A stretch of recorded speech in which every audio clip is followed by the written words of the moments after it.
प्यारे बच्चों, आज हम कक्षा 11 की मैथमेटिक्स एक टॉपिक है समांतर श्रेणी, इसी के बारे में बताएंगे। समांतर श्रेणी को अंग्रेजी में अर्थमेटिकल प्रोग्रेशन कहते हैं। समांतर श्रेणी एक श्रेणी है, एक सीरीज है। वह श्रेणी जिसके दो क्रमागत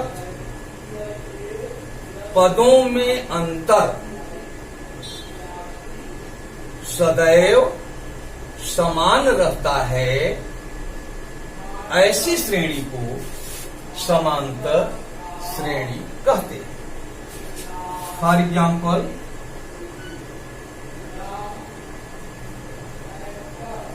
जैसे एक श्रेणी है 1, 3, 5, 7, 9, 11, 13, डॉट। यह एक श्रेणी है। ये पहला पद है श्रेणी का, ये दूसरा पद है, ये तीसरा पद है, ये चौथा, ये पांचवा, इसी प्रकार आगे। यदि हम पहले और दूसरे पद का अंतर निकालें, डिफरेंस निकालें, तो 3 में से 1 घटाएंगे तो 2 आएगा। इसी प्रकार यदि हम 3 और 5 का अंतर निकालें तो 5 में से 3 घटाएंगे तो 2 आएगा। हर जगह देखिए 5 और 7 का अंतर 2 आएगा, 7 और 9 का अंतर 2 आएगा, 9 और 11 का अंतर 2 आएगा। तो यहाँ पर हम देख रहे हैं कि 2 क्रमागत माने होता है क्रम से आया हुआ। 2 क्रमागत, चाहे इसको ले लें, चाहे इसको ले लें, चाहे इसको ले लें, पदों में जो अंतर है वो हमेशा समान है। समांतर श्रेणी को संक्षेप में AP से प्रदर्शित करते हैं। सामान्य समांतर श्रेणी A plus D, A plus 2D, A plus 3D, dot plus A plus n minus 1 into D। ये सामान्य समांतर श्रेणी है। इसमें यह प्रथम पद है, फर्स्ट टर्म, और यह द्वितीय पद है, सेकेंड टर्म। यह तृतीय पद है, थर्ड टर्म। अब यदि हम दूसरे पद में से पहले पद को घटा दें तो D आएगा। इस D को कहा जाता है सार्व अंतर, कॉमन डिफरेंस। समांतर श्रेणी के प्रथम पद को स्मॉल a से प्रदर्शित करते हैं और सार्व अंतर को, कॉमन डिफरेंस को स्मॉल d से प्रदर्शित करते हैं और पदों की संख्या को स्मॉल n से प्रदर्शित करते हैं। जैसे मान लीजिए ये श्रेणी यहीं पर समाप्त हो जाए, यहीं पे फुल स्टॉप हो, तो यह एक समांतर श्रेणी है। इसमें पदों की संख्या 1, 2, 3, 4, 5, 6, 7। इसमें पदों की संख्या 7 है। इसका पहला पद देखा जाए तो पहला पद इसका 1 है, यानी A बराबर 1। और इस श्रेणी का यदि सार्वंतर D लें तो D बराबर होता है T2 minus T1। T2 minus T1। T1 क्या है? पहला पद यह भी है, ये भी पहला पद है। जैसे ये T1 है, ये T2 है, ये T3 है, ये T4 है, ये T5 है, इसी प्रकार आगे। तो यहां पर T2 3 है, तो 3 माइनस और T1 1 है, 1 बराबर 2। तो ये कॉमन डिफरेंस हुआ। ये फर्स्ट टर्म है, प्रथम पद इस श्रेणी का 1 है और सार्व अंतर 2 है। अब इसमें यदि यहाँ पे श्रेणी समाप्त हो रही है तो पदों की संख्या को प्रदर्शित करते हैं स्मॉल n से। स्मॉल n पदों की संख्या है, नंबर ऑफ टर्म्स। तो यहां पर नंबर ऑफ टर्म्स 3 3 6 7, n बराबर 7।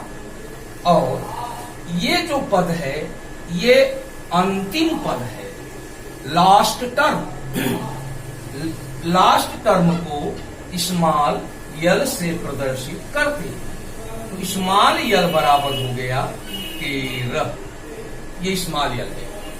इसे हम 7वां पद भी कह सकते हैं, क्योंकि ये पहला पद है, ये दूसरा पद है, तीसरा, चौथा, 5वां, 6वां और 7वां पद। यदि समांतर श्रेणी में n पदों की संख्या n हो तो nवां पद को Tn से प्रदर्शित करते हैं। Tn क्या है? Tn is nth term. इसका मतलब हुआ हिंदी में nवां पद। तो कोई भी समांतर श्रेणी हो उसके nवां पद के लिए ये फार्मूला याद रखें, Tn बराबर a plus n minus 1 into d। यह एक फार्मूला है, ये nवां पद निकालने का सूत्र है। प्रारंभ से nवां पद, एक होता है अंत से nवां पद और एक होता है प्रारंभ से nवां पद। इसमें Tn क्या है? प्रारंभ से nवां पद। ए क्या है? प्रथम पद। डी क्या है? सार्व अंतर। n क्या है? पदों की संख्या। अब जैसे हम ये क्वेश्चन लेते हैं कि एक श्रेणी ये है 1 3 5 7 9 डॉट डॉट डॉट। यदि कहा जाए कि इस श्रेणी का 50वां पद बताइए, 50वां पद, तो इस प्रश्न को हम हल करेंगे इस ढंग से। ये है प्रथम पद, पहला पद। तो पहला पद a लिखा जाता है, तो लिखेंगे a बराबर 1। और ये दूसरे पद में से पहला पद घटा देंगे तो d आता है, d सार्वंतर, कॉमन डिफरेंस। तो d बराबर हो गया 3 माइनस 1 बराबर 2। अब हमें 50वां पद निकालना है, तो n बराबर 50 कहेंगे, क्योंकि पदों की संख्या तब 50 हो जाएगी। और हमें निकालना क्या है? T50। T50 क्या है? 50वां पद, ये निकालना है। तो इसके लिए हमारे पास फार्मूला है Tn बराबर a plus n minus 1 into D.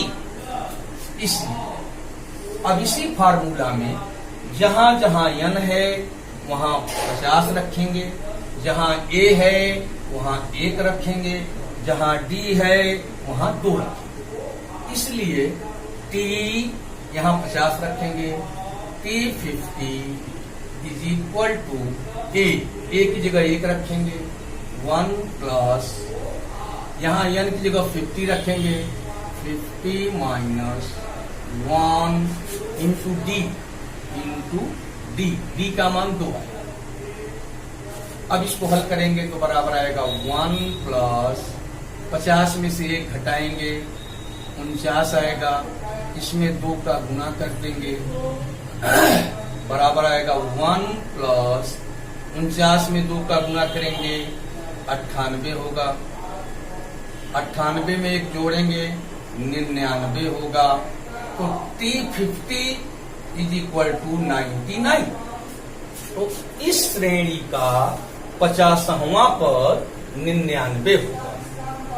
देखिए ये पहला पद है 1 है, दूसरा पद 3 है, तीसरा पद 5 है, तो 50वां पद क्या होगा 99 होगा। ये शुरू से प्रारंभ से 50वां पद। इसी प्रकार हम कोई भी पद निकाल सकते हैं, इसके आगे का 1000वां पद, 10,000वां पद इत्यादि।